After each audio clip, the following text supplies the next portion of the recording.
கணேமுல்ல சஞ்சீவ கொலை சம்பவம், துப்பாக்கிதாரியின் காதலி விடுதலை. தையிட்டி விகாரை குறித்த ஜனாதிபதியின் பதில் எழுந்துள்ள கடும் விமர்சனம். பதவி விலக தயாராகும் உக்ரைன் ஜனாதிபதி. இன்று முதல் காலநிலையில் ஏற்படவுள்ள மாற்றம். உள்ளூராட்சி மன்ற தேர்தல் ஏப்ரலில், தமிழரசு கட்சி திட்டவட்டம். அனுர அரசின் பட்ஜெட், மருத்துவத்துறையிலிருந்து கிளம்பும் போர்க்கொடி. நாட்டையுலுக்கும் துப்பாக்கிச் சூட்டு சம்பவங்கள், ஜனாதிபதி வெளியிட்ட தகவல். உச்சம் தொட்ட தேங்காய் விலை, எடுக்கப்பட்ட நடவடிக்கை. கிழக்கில் துப்பாக்கிச் சூடு, ஒருவர் உயிரிழப்பு.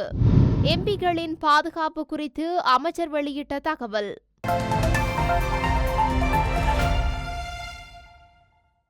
கணேமுல்ல சஞ்சீவ கொலை சம்பவம் தொடர்பில் கைது செய்யப்பட்ட துப்பாக்கிச்சூடு நடத்தியவரின் காதலி வாக்குமூலத்தை பெற்றதன் பின்னர் விடுவிக்கப்பட்டுள்ளார். எனினும் அவருடன் கைது செய்யப்பட்ட மற்ற நபரிடம் தொடர்ந்தும் விசாரணைகள் முன்னெடுக்கப்பட்டு வருகின்றன. இதேவேளை இச்சம்பவத்தில் கைது செய்யப்பட்ட மேலும் 3 சந்தேக நபர்களும் தடுப்பு காவலில் வைத்து விசாரணைக்கு உட்படுத்தப்பட்டு வருவதாக கொழும்பு குற்றத்தடுப்பு பிரிவினர் தெரிவித்துள்ளனர். கணேமுல்ல சஞ்சீவவை படுகொலை செய்த துப்பாக்கிதாரியின் காதலி என்று கூறப்படும் ஒரு பெண் உட்பட மற்றொரு சந்தேக நபர் அண்மையில் மகரகம காவல்துறையினரால் கைது செய்யப்பட்டனர். சட்டவிரோதமாக தையிட்டியில் அமைக்கப்பட்ட விகாரை தொடர்பில் நாடாளுமன்றத்தில் சில உறுப்பினர்கள் ஜனாதிபதி அனுரவை நோக்கி கேள்வி கேட்டபோது அவர் வழங்கிய பதில் ஜனாதிபதியின் இயலாமையை வெளிப்படுத்தியுள்ளது என வடக்கு மாகாண சபை முன்னாள் உறுப்பினர் சபா குகதாஸ் தெரிவித்துள்ளார். அவர் மேலும் தெரிவிக்கையில், காணியின் உரிமையாளர்களின் அனுமதி இல்லாமல் தனிநபர் சட்டத்தை மீறி சட்டத்திற்கு முரணாக அமைக்கப்பட்ட விகாரை தொடர்பில் நீதி வழங்குமாறு ஜனநாயக வழியில் போராடும் மக்களையும் அதற்கு ஆதரவு வழங்கும் மக்கள் பிரதிநிதிகளையும் பார்த்து மதவாதத்தையும் இனவாதத்தையும் தூண்ட முயற்சிக்கின்றனர் என அப்பட்டமான பொய்யுரைக்கும் ஜனாதிபதி கடந்த கால ஆட்சியாளர்களை போன்றே தமிழர் தாயக பகுதியில் அரச சட்டவிரோத செயல்பாடுகளை மறைக்க முயற்சிக்கின்றார்கள். இதன் மூலம் இதுவரை அரச இயந்திரம் மேற்கொண்ட மற்றும் மேற்கொள்ளும் மத ஆக்கிரமிப்பு, இனவாத ஆக்கிரமிப்பு போன்றவற்றை வடக்கு கிழக்கு மாகாணங்களில் ஜனாதிபதி ஆதரிக்கின்றாரா? அனுர அரசாங்கம் தமிழர் தாயகத்தை 2ஆக பிரித்து கிழக்கு மாகாணத்திற்கும் தமிழர்களுக்கும் தொடர்பு இல்லை என்ற உள்நோக்கில் மறைத்து வடக்கு மாகாணம் என்ற உரையாடலை முதன்மைப்படுத்துகின்றனர். ஜனாதிபதி சட்டவிரோத நடவடிக்கைகளுக்கு நாட்டின் சட்டங்களுக்கு அமைவாக என்ன செய்வோம் என சொல்வதற்கு முதுகெலும்பற்று வடக்கு மக்களின் கருத்துக்களின் அடிப்படையில் தீர்வு வழங்குவோம் என்பது வேடிக்கையாக உள்ளது. ஆகவே வடக்கு கிழக்கு மாகாணங்களில் சட்டத்தின் ஆட்சியை அரச இயந்திரத்தின் மூலம் வழங்கும் இயலுமையை ஜனாதிபதி வழங்க தயாரில்லை என குறிப்பிட்டுள்ளார். உக்ரைனில் அமைதி ஏற்படும் என்றால் தனது பதவியையும் விட்டுக் கொடுக்க தயாராக இருப்பதாக உக்ரைன் ஜனாதிபதி தெரிவித்துள்ளார். தனது பதவி விலகலை உக்ரைன் நேட்டோவில் இணைவதற்கு பதிலாக மாற்றிக்கொள்ள முடியும் என்றும் அவர் நகைச்சுவையாக கூறியுள்ளார்.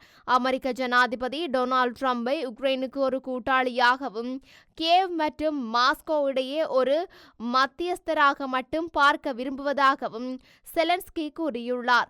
நாட்டில் போர் முடிவுக்கு வந்தால் அல்லது நேட்டோ உக்ரைன் உறுப்பினர்களாக ஏற்றுக்கொள்ள அதுவே நிபந்தனையாக இருந்தால் தாம் பதவி விலக தயாராக இருப்பதாக அவர் கூறியுள்ளார். ரஷ்யாவுடனான சாத்தியமான சமாதான பேச்சுவார்த்தைகளின் போது கீவ் வலுவான நிலையில் இருக்க பாதுகாப்பு உத்தரவாதங்கள் தேவை என்றும் அவர் வலியுறுத்தியுள்ளார். அமெரிக்க ஜனாதிபதி டொனால்ட் ட்ரம்ப் செலன்ஸ்கியை தேர்தல்களை நடத்தாத சர்வாதிகாரி என்று முத்திரை குத்தியதை தொடர்ந்து இந்த கருத்துக்கள் வந்துள்ளன. இன்று முதல் அடுத்த சில நாட்களுக்கு மழை நிலைமை அதிகரிக்கக்கூடிய சாத்தியம் காணப்படுவதாக வளிமண்டலவியல் திணைக்களம் தெரிவித்துள்ளது. இதற்கமைய வடக்கு, வடமத்திய, கிழக்கு, ஊவா மற்றும் மத்திய மாகாணங்களிலும் ஹம்பாந்தோட்டை மாவட்டத்திலும் இரவு நேரங்களில் மழை பெய்யும் என வளிமண்டலவியல் திணைக்களம் எதிர்வு கூறியுள்ளது. வடக்கு கிழக்கு, வடமத்திய மற்றும் வடமேற்கு மாகாணங்களிலும் மாத்தளை மற்றும் ஹம்பாந்தோட்டை மாவட்டங்களிலும் அவ்வப்போது மணிக்கு சுமார் 30 தொடக்கம் 40 வேகத்தில் மிதமான பலத்த காற்று வீசக்கூடும். மேல் மற்றும் சப்ரகமுவ மாகாணங்களிலும் காலி மற்றும் மாத்தறை மாவட்டங்களிலும் மாலை அல்லது இரவில் மழை அல்லது இடியுடன் கூடிய மழை பெய்யக்கூடும் எனவும் வளிமண்டலவியல் திணைக்களம் வெளியிட்டுள்ள அறிக்கையில் தெரிவித்துள்ளது. இடியுடன் கூடிய மழை பெய்யும் போது தற்காலிக பலத்த காற்று வீசக்கூடும். பொதுமக்கள் மின்னல் தாக்கங்களினால் ஏற்படும் அபாயங்களை குறைத்துக் கொள்ள தேவையான முன்னெச்சரிக்கை நடவடிக்கைகளை எடுக்குமாறு வளிமண்டலவியல் திணைக்களம் கேட்டுக் கொண்டுள்ளது. கொழும்பில் நேற்று இடம்பெற்ற நாடாளுமன்ற அலுவல்கள் குழுவின் முடிவுகளின் அடிப்படையில் எதிர்வரும் ஏப்ரல் மாதம் 24ஆம் தேதி உள்ளூராட்சி மன்ற தேர்தல்கள் நடைபெறுவதற்கான சாத்தியக்கூறுகள் உறுதியாகியுள்ளதாக தெரிவிக்கப்பட்டுள்ளது. இந்த நிலையில் பல காலமாக நடைபெறாமல் உள்ள உள்ளூராட்சி மன்ற தேர்தல்கள் நடைபெறுவதற்கான சாத்தியக்கூறுகள் தற்போது உறுதியாகியுள்ளதாக நாடாளுமன்ற உறுப்பினர் ராசானகியன் தெரிவித்துள்ளார். இதன் அடிப்படையில் வரும் பிப்ரவரி 17ஆம் தேதிக்கு முன்னர் பழைய விண்ணப்பங்களை விடுத்து புதிய விண்ணப்பங்களை நடைமுறைப்படுத்தும் சட்டமூலம் உயர் நீதிமன்றத்தில் கோரப்பட்டிருந்தது. அந்த தீர்ப்பின் வாசிப்புகளின் அடிப்படையில் இதற்கான ஆயத்தங்கள் குறித்த திகதிக்கு முன்னர் மேற்கொள்ளப்படும் எனவும் சாணக்கியன் கூறியுள்ளார். மேலும் நாடாளுமன்ற அமர்வுகளின் போது இதற்கான சட்டமூலம் நடைமுறைப்படுத்தப்பட்டு இத்தேர்தலானது எதிர்வரும் ஏப்ரல் மாதம் நடைபெறுவது உறுதியாகியுள்ளது எனவும் அவர் தெரிவித்துள்ளார். இதன்படி நேற்றைய கூட்டத்தில் தமிழரசு கட்சி சார்பாக இக்குழு உறுப்பினர் என்னும் அடிப்படையில் பங்கு பெற்றியதாகவும் அவர் கூறியுள்ளார். முந்தைய எந்த அரசாங்கத்தையும் போலல்லாமல் தற்போதைய அரசாங்கம் வரவு செலவு திட்டத்தின் மூலம் மருத்துவர்களை மிகவும் கடினமான நிலையில் வைத்துள்ளதாகவும் மருத்துவர்களின் ஆதரவையும் பெற்ற அரசாங்கம் மருத்துவர்களை கடினமான நிலையில் வைத்துள்ளதாகவும் அரசாங்க மருத்துவ அதிகாரிகள் சங்கத்தின் தலைவரும் கொழும்பு தேசிய மருத்துவமனையின் துணை பணிப்பாளருமான வைத்தியர் ருக்ஷான் பெல்லனா தெரிவித்துள்ளார். மருத்துவர்களின் தரத்தை கூட குறைத்து பட்ஜெட்டை தயாரிக்க அரசாங்கம் நடவடிக்கை எடுத்துள்ளதாக கூறும் வைத்தியர் ருக்ஷான் பெல்லனா எந்தவொரு பட்ஜெட்டும் அரசு ஊழியர்களை இவ்வளவு மோசமான சூழ்நிலையில் வைத்ததில்லை என்றும் தெரிவித்துள்ளார்.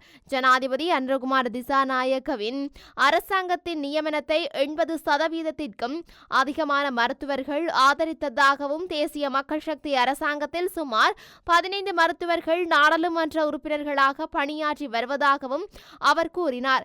இந்த சட்டத்தின் மூலம் மருத்துவர்களின் மொத்த சம்பளமும் குறைக்கப்பட்டுள்ளதாகவும் மருத்துவர்களின் கூடுதல் சேவை கொடுப்பனவு அடிப்படையில் சம்பளத்தில் 80வது பங்காகவும் விடுமுறை கொடுப்பனவு அடிப்படையில் சம்பளத்தில் 20வது பங்காகவும் இருந்ததாகவும் பட்ஜெட்டில் இந்த கொடுப்பனவுகள் முறையே ஒன்றில் 120வது பங்காகவும் ஒன்றில் 30வது பங்காகவும் குறைக்கப்பட்டுள்ளதாகவும் அவர் தெரிவித்துள்ளார். இந்த விவகாரம் தொடர்பாக அரசாங்க மருத்துவ அதிகாரிகளின் சங்கம் எந்த வகையிலும் எடுக்கும் எந்தவொரு நடவடிக்கைக்கும் ஆதரவளிக்க தயாராக இருப்பதாக அரசாங்க மருத்துவ அதிகாரிகள் சங்கத்தின் தலைவரும் கொழும்பு தேசிய மருத்துவமனையின் பிரதிபலிப்பாளருமான வைத்தியர் ருக்ஷான் பெல்லன மேலும் தெரிவித்துள்ளார். நாட்டில் பொது பாதுகாப்புக்கு எந்த அச்சுறுத்தலும் இல்லை என ஜனாதிபதி அனுரகுமார திசாநாயக்க தெரிவித்துள்ளார். கண்டியில் உள்ள தலதா மாளிகைக்கு நேற்று விஜயம் மேற்கொண்டு கருத்து தெரிவிக்கும் போதே அவர் இதனை குறிப்பிட்டுள்ளார். இந்த நிலையில் சமீபத்திய துப்பாக்கிச் சூட்டு சம்பவங்கள் குற்றவியல் குழுக்களுக்கு இடையிலான மோதல்களின் விளைவாகும் என அவர் குறிப்பிட்டுள்ளார். அத்தோடு அவற்றை நிவர்த்தி செய்ய உடனடி நடவடிக்கைகள் எடுக்கப்படும் என அவர் உறுதியளித்துள்ளார். மேலும் ஸ்திரத்தன்மையை உருவாக்க முயற்சி அளித்ததாக கூறப்படும் தகவல்கள் குறித்து அதிகாரிகள் விசாரணை நடத்தி வருவதாகவும் அவர் தெரிவித்துள்ளமை குறிப்பிடத்தக்கது. தற்போதைய தேங்காய் பற்றாக்குறைக்கு தீர்வாக கம்பஹா மாவட்டத்தில் 2.5 மில்லியன் தென்னை மரங்கள் நடும் பணி தொடங்கப்பட்டுள்ளது. தேங்காய் பற்றாக்குறைக்கு தீர்வாக இந்த சிறப்பு தேங்காய் சாகுபடி திட்டத்தை செயல்படுத்த தென்னை சாகுபடி திணைக்களம் திட்டமிட்டுள்ளது. அதன்படி 2.5 மில்லியன் தென்னங்கன்றுகள் நடப்பட உள்ளன. மேலும் அதன் தொடக்க நிகழ்ச்சி கம்பஹா மாவட்டத்தில் தொடங்கப்பட்டுள்ளது. இதேபோல தென்னை சாகுபடி திணைக்களமும் வடக்கு தென்னை முக்கோண வலயத்தில் சுமார் 1 மில்லியன் தென்னங்கன்றுகள் நடுவதற்கு நடவடிக்கை எடுத்துள்ளது. அம்பாறை தெஹியத்த கண்டிய பகுதியில் உள்ள தனியார் பண்ணை ஒன்றில் இடம்பெற்ற துப்பாக்கிச் சூட்டில் ஒருவர் உயிரிழந்துள்ளதாக காவல்துறையினர் தெரிவித்துள்ளனர். இந்த சம்பவம் தெஹியத்த கண்டிய முவப்பெட்டிகேவல ஹலங்பந்தானகல பகுதியில் இடம்பெற்றுள்ளது. உயிரிழந்தவர் வீரகெட்டிய எதிரம்தேனிய கிராவல பகுதியைச் சேர்ந்த 35 வயதுடையவர் என தெரிவிக்கப்பட்டுள்ளது. இந்த துப்பாக்கிச்சூடு நேற்று முன்தினம் அதாவது 22ஆம் தேதி இடம்பெற்றதாகவும் காயமடைந்த நபர் தெஹியத்த கண்டிய வைத்தியசாலைக்கு கொண்டு செல்லும் போது உயிரிழந்ததாகவும் தெஹியத்த கண்டிய காவல்துறையினர் கூறியுள்ளனர். இந்த நிலையில் இந்த சம்பவம் தொடர்பாக தெஹியத்த கண்டிய காவல்துறையினர் விசாரணைகளை மேற்கொண்டு வருகின்றனர். நாடாளுமன்ற உறுப்பினர்களின் பாதுகாப்பிற்காக காவல்துறை அதிகாரிகளை வழங்குவது குறித்து அரசாங்கம் இன்னும் எந்த முடிவும் எடுக்கவில்லை என்று பொதுமக்கள் பாதுகாப்பு அமைச்சர் ஆனந்த விஜயபால தெரிவித்துள்ளார். அதாவது நாடாளுமன்ற உறுப்பினர்களுக்கு காவல்துறை பாதுகாப்பு வழங்குமாறு கோரிக்கைகள் விடுக்கப்பட்டிருந்த நிலையில் இந்த விவகாரம் குறித்து ஆராய்ந்து உரிய நடவடிக்கை எடுக்குமாறு பதில் காவல்துறை அதிபருக்கு சபாநாயகர் அறிவித்திருந்தார். அதன்படி அனைத்து நாடாளுமன்ற உறுப்பினர்களுக்கும் காவல்துறை பாதுகாப்பு வழங்க அரசாங்கம் முடிவு செய்துள்ளதாக சில ஊடகங்களில் செய்திகள் வெளிவந்திருந்தன. எதிர்க்கட்சி நாடாளுமன்ற உறுப்பினர்களால் இது தொடர்பாக கோரிக்கைகள் விடுக்கப்பட்ட போதிலும் இன்னும் இறுதி முடிவு எடுக்கப்படவில்லை. பாதுகாப்புக்கு ஏற்பட்டுள்ள அச்சுறுத்தல்கள் குறித்து தொடர்புடைய கோரிக்கைகளை சமர்ப்பித்த நாடாளுமன்ற உறுப்பினர்களுக்கு அறிக்கை வழங்குமாறு பொதுமக்கள் பாதுகாப்பு அமைச்சின் செயலாளருக்கு அறிவுறுத்தல் வழங்கப்பட்டுள்ளது. அந்த அறிக்கைகளை பரிசீலித்த பின்னர் தேவைப்பட்டால் மட்டுமே சம்பந்தப்பட்ட நாடாளுமன்ற உறுப்பினர்களுக்கு காவல்துறை பாதுகாப்பு வழங்க நடவடிக்கை எடுக்கப்படும். எனினும் ஆளுங்கட்சியின் எந்தவொரு உறுப்பினரும் பாதுகாப்பு தொடர்பாக எந்த கோரிக்கைகளையும் முன்வைக்கவில்லை. தற்போதைய சூழ்நிலையை கருத்தில் கொண்டு நாடாளுமன்ற உறுப்பினர்களின் வீடுகள் மற்றும் அவர்கள் பங்கேற்கும் நிகழ்வுகளுக்கு காவல் நிலைய மட்டத்தில் விசேட பாதுகாப்பு திட்டத்தை செயல்படுத்த அறிவுறுத்தல்கள் வழங்கப்பட்டுள்ளது என தெரிவித்துள்ளார்.